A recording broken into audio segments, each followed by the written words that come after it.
흉년을 피해서 이방 땅으로 이주했던 가정이 있습니다. 그런데 그곳에서 남편과 두 아들을 모두 잃은 여인 나오미는 이제 자기의 고향으로 돌아가려는 결심을 하게 됩니다. 이 두 며느리 이 오르바와 룻에게는 더 이상 나를 따르지 말고 너희 친정으로 돌아가서 남편도 새로 만나고 결혼도 새로 하고 그렇게 힘들게 살지 마. 그렇게 두 며느리를 떠나보내도록 그렇게 이야기를 합니다. 이방 며느리가 짐이 돼서 그런 것도 아니고 그냥 한번 속된 말로 튕겨본 것도 아닙니다. 내 딸들아 돌아가라. 내 딸들아 돌아가라. 내 딸들아 돌아가라. 세 번이나 얘기를 하는 걸 보면 유대인들에게 있어서 같은 말을 세 번 했다는 것 정말 진심을 담아서 하는 이야기입니다. 그 두 며느리의 앞날이 이제는 나와는 상관없이 이렇게 하나님께 버림받은 나와는 상관없이 정말 행복하기를 바라는 그 마음으로 며느리를 떠나보내려는 것이 이 나오미의 마음이었다는 겁니다. 자, 그러자 이 오르바는 눈물을 흘리며 돌아갔고 이 룻은 끝까지 어머니를 따르겠습니다. 그래서 룻과 이 나오미는 함께 유대 땅 베들레헴으로 돌아가게 됩니다. 나오미에게는 고향이지만 룻에게는 오히려 자기 고향을 떠나서 이방으로 떠나는 그런 일이 아니겠습니까? 쉬운 결정은 아니었을 겁니다. 게다가 오늘 본문 1절을 보면 그 시대적 배경이 언제냐면 사사들이 치리하던 때에라고 되어 있습니다. 사사 시대인데 사사 시대 중에도 언제냐는 거죠. 이 룻이 나중에 이 보아스와 결혼을 하게 되는데 예수님의 족보를 보면 이 사사 시대 언제쯤인지를 알 수 있는 부분이 있습니다. 마태복음 1장 5절을 보면 살몬은 라합에게서 보아스를 낳고 보아스는 룻에게서 오벳을 낳고 그렇게 되어 있죠. 이 보아스의 어머니가 라합이었습니다. 하나님께서 여리고성을 무너뜨리시기 전에 정탐꾼을 숨겨주었던 여인이 라합이죠. 그리고 그로 말미암아 그 가정이 구원을 받게 됩니다. 그러면 이 라합에게서 보아스가 태어났다는 걸 보니 여리고성이 무너지고 라합이 결혼을 하고 그 자녀를 낳고 그 자녀가 결혼할 만큼 성장했다. 아마 뭐 한 20-30년 흐른 것 같아요. 그 정도 되겠지요. 그렇다면 사사 시대 중에서도 초반기입니다. 그러면 한창 그죠 이 정복 전쟁을 해 나가고 땅을 무너뜨리고 이방인들 가나안 칠족들을 쫓아내는 바로 그 시절이었다는 겁니다. 그러면 이 모압 여인 룻이 그 유대 땅에서 살아가기가 얼마나 힘들었을까?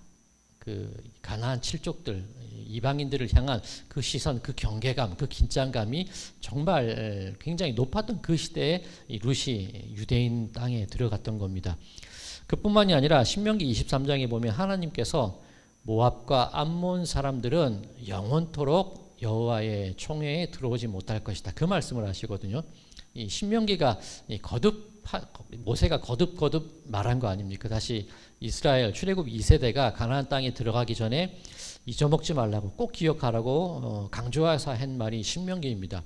그러니 모압과 암몬 그 자손은 영원히 하나님의 총회에 들어가지 못할 것이다. 뭐 제사가 되었건 뭐 지금으로 치면 교회가 되었건 유대인의 모임이 되었건 결코 들어오지 못하는 그 법이 선포되고 확인된 지 얼마 지나지 않을 때라는 겁니다. 그러면 이 모압 여인 룻이 얼마나 힘들게 살았을까요?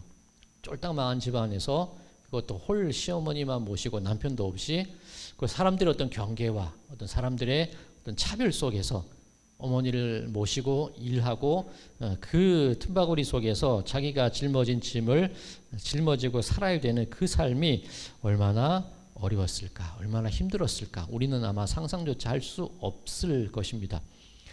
자, 그런데 이 룻기의 전체의 주제가 뭐냐면 하나님의 은혜거든요. 즉, 모순 아닙니까? 하나님께서 분명히 모압과 암몬 사람들은 영원히 여호와의 총회에 들어오지 못할 것이다. 하나님이 말씀하셨는데, 아니 그 말씀하시고 얼마나 지났다고 이 모압 여인이 보아스와 유대인과 결혼을 합니까? 그것도 예수님의 족보에 이름이 오르는 그 일이 어떻게 일어난다는 겁니까? 이게 모순 같지요. 룻기의 주제가 그거라는 거예요. 영원히 못 들어올 것 같았는데, 영원히 거절될 것 같았는데, 영원히 받아들여지지 않을 것 같았는데 하나님의 은혜로 맞아주시고 용서하시고 받아주신다. 이게 룻기의 주제예요. 뭐 흉년이 들어서 네 마음대로 제 속엔대로 살다가 죄악의 구렁텅이로 빠져서 망해가는 꼴을 봐야지, 그게 룻기가 아니라 영원히 받아들여질 수 없는 사람에도 불구하고 예수 그리스도의 하나님의 은혜, 사랑은 그들을 덮으신다, 그들을 받아주신다. 이게 룻기의 주제예요. 우리가 신앙생활을 할 때도 그러지 않습니까? 성경에 써 있어 하나님을 믿는 사람들 절대 저 사람들은 안 돼. 어떤 굳건한 신념과 내 어떤 결코 깨뜨리지 않을 것 같은 어떤 신앙의 기준 같은 게 있지 않습니까? 그런데 신앙의 이름으로 우리가 세워둔 그 기준들, 하나님이 보시기에는 과연 그럴까? 그게 헤세드라는 겁니다. 은혜라는 겁니다. 모순이 아니라 그렇게 받아주시는 하나님의 은혜, 예수 그리스도의 십자가의 구원의 능력을 알라는 겁니다. 자, 그것이 오늘 룻기 1장 8절 이 나오미의 입을 통해서 증거가 되는데, 1장 8절입니다. 나오미가 두 며느리에게 이르되 너희는 각기 너희 어머니의 집으로 돌아가라. 너희가 죽은 자들과 나를 선대한 것 같이 여호와께서 너희를 선대하시기를 원하며. 자, 우리 성경에는 선대하다라고 번역이 되어 있기는 한데 히브리어로는 헤세드예요. 긍휼, 자비, 은혜, 사랑. 이 나오미가 부탁한 게 뭡니까? 너희 어머니 집으로 돌아가라. 너희 신들의 땅으로 가라. 그런 얘기를 하지 않습니까?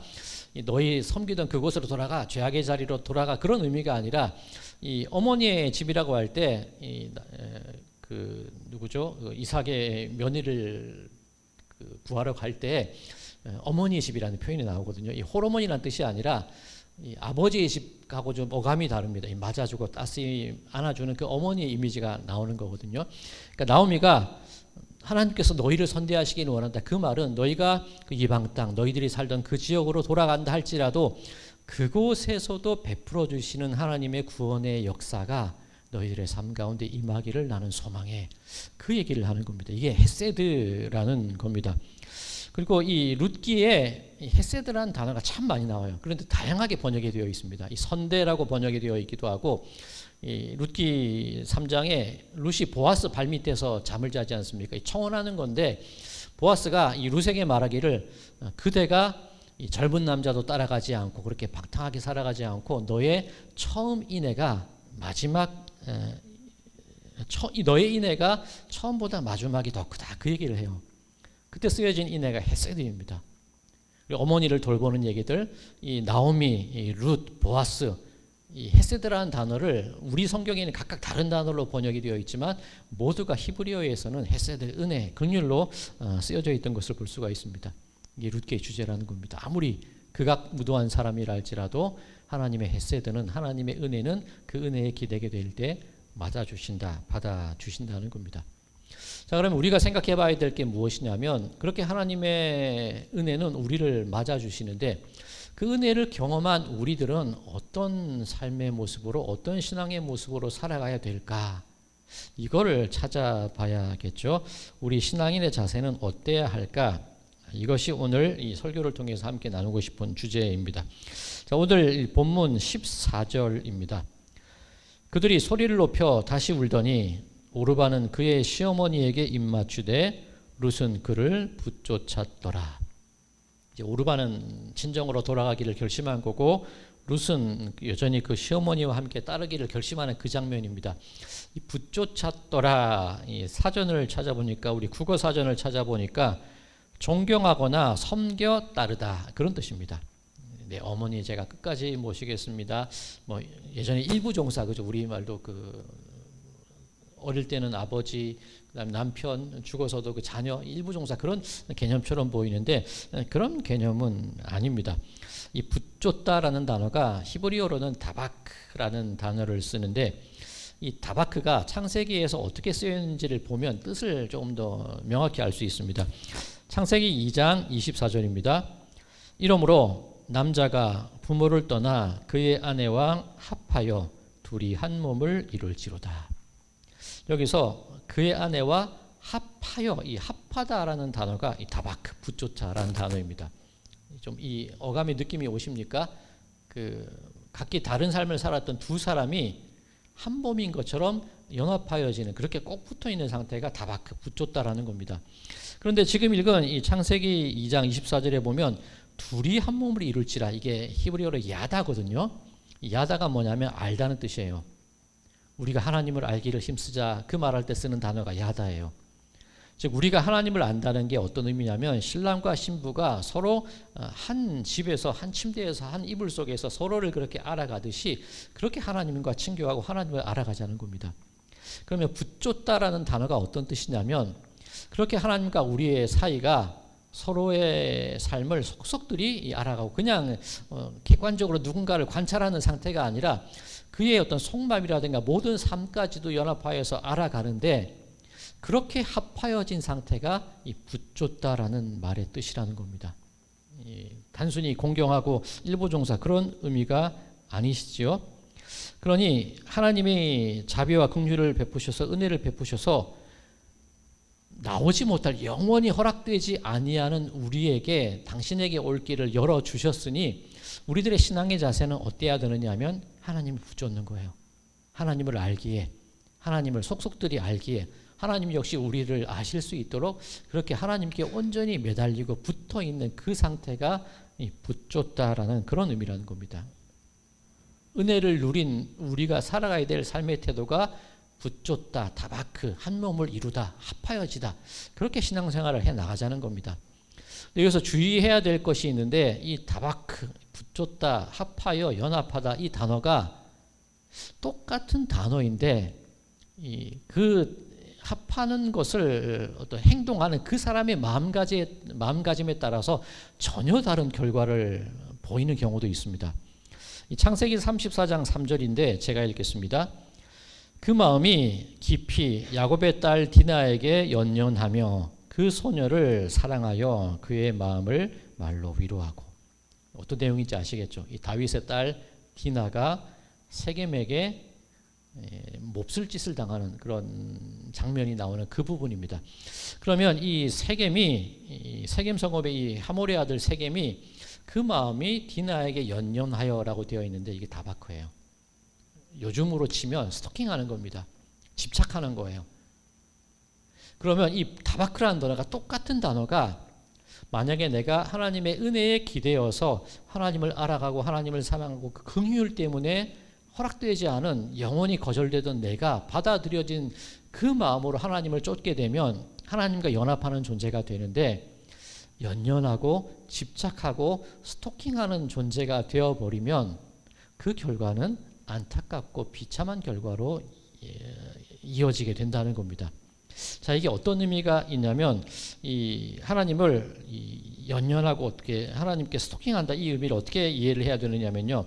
사무엘상 4장에 보면 이스라엘과 블레셋이 전쟁을 하는 장면이 나옵니다. 그런데 힘들어요. 이스라엘 사람이 4,000명이 전사를 합니다. 싸움에서 안 될 것 같아요. 그러니 이 이스라엘 족속들이 선택한 방법이 뭐냐면 하나님의 언약궤를 가져와요. 그 실로에 있던 하나님의 언약궤를 자기들 마음대로 가져와서 전쟁터 제일 앞에 세우게 됩니다. 하나님의 언약궤가 앞섰을 때 여리고성도 무너지고 많은 그런 요단강도 갈라지는 많은 그런 경험들을 하지 않았습니까? 그러니 전쟁에서 지니까 자기들 마음대로 언약궤를 가져와 버리는 거예요. 블레셋 진중에서는 막 절망을 해요. 야, 저들의 신이 나타나서 우리는 이제 끝장났어. 그리고 이스라엘 진영에서는 막 들떠 있어요. 신났어. 우리는 이겼어. 굉장히 들떠 있는데 그 결과가 무엇이었냐면 이스라엘이 3만 명이 죽어요. 언약궤를 빼앗깁니다. 그리고 홈리와 비느하스 그 제사장의 아들들은 거기서 죽어버립니다. 이게 하나님을 다바크 연연하여 하나님을 쫓을 때 나타나는 결과입니다. 똑같이 하나님을 쫓는데 똑같이 하나님께 꼭 붙어 있는데 한 사람은 그 은혜에 기대어서 그 은혜에 충만하여서 그 사랑에 기대어서 너무나 감격하여서 하나님을 알고자 하는 그 열심으로 하나님을 쫓아갈 때에는 영원히 하나님의 성회에 들어오지 못할 사람이라 할지라도 예수 그리스도의 족보에 이름이 올라요. 즉 우리가 하나님의 은혜에 기대어 살 때 우리는 죽었던 죄인이지만 하나님의 생명책에 그 이름이 올라지는 은혜를 경험한다는 겁니다. 그런데 반대로 만약에 내가 내 욕망과 내 욕심을 채우기 위해서 하나님의 이름을 이용하고 내 욕심의 어떤 결과를 얻어내기 위해서 신앙생활을 해나가게 된다면 마치 언약궤를 내 마음대로 주물르려 했던 그 이스라엘 백성들처럼 아주 안타까운 결과에 이르를 수밖에 없는 것이 우리의 모습이라는 겁니다. 자, 사랑하는 성도 여러분들, 우리는 은혜 아니면 살아갈 수 없는 사람들입니다. 지금 현대도 각기 제 소견대로 살아가는 세상 아닙니까? 다 자기가 옳다고 그렇게 살아가는 세상 속에서 우리가 살고 있는데, 우리들 오늘 하루 어떠셨습니까? 때로는 거절되는 삶을 경험하기도 하고, 때로는 어디에 말도 못하는 나 홀로 있는 것 같은 힘겨움과 외로움에 오늘 하루를 보냈을 수도 있습니다. 그리고 내가 짊어져야 될 그 무거운 짐을 짊어지고 가정이 되었건 내 삶이 되었건 그것을 이끌어 가느라고 정말 고단한 하루를 보내고 있게 되는데, 하나님의 은혜, 하나님의 헤세드가 우리에게 임하여지게 될 때에 그 거절되고 받아들여지지 않고 외로웠던 우리들의 삶이 그 하나님의 은혜로 말미암아 합하여지고 연합하여지고 하나님을 쫓게 되고 마침내 우리의 이름이 하나님의 자녀의 이름으로 기록이 되는 그 놀라운 은혜를 경험하는 그 과정이 우리의 삶 속에서 은혜로 나타나야 되지 않겠습니까? 만약에 똑같은 다바크이지만 하나님 내 뜻대로 하나님을 이용하려고 한다면 그 결과는 빼앗기는 결과를 얻을 수밖에 없다는 것, 그 두 인생의 길이 있다는 것, 믿음의 길이 있다는 것 잘 기억하시기 바랍니다. 바라기는 하나님의 은혜에 기대어 다바크, 그렇게 하나님을 붙잡고 하나님과 연합하여져서 하나님의 그 생명을 온전히 누리는 우리 성도님들의 삶이 되시기를 바랍니다. 그럼을 통하여서 이 룻이 예수님의 족보에 이름을 올렸듯이 우리 성도님들의 삶이 회복되고 세워지고 나아지고 그렇게 온전하게 하나님의 은혜를 누리며 살아가시는 그런 모든 우리 성도님들의 삶이 되시기를 주님의 이름으로 간절히 축원드립니다.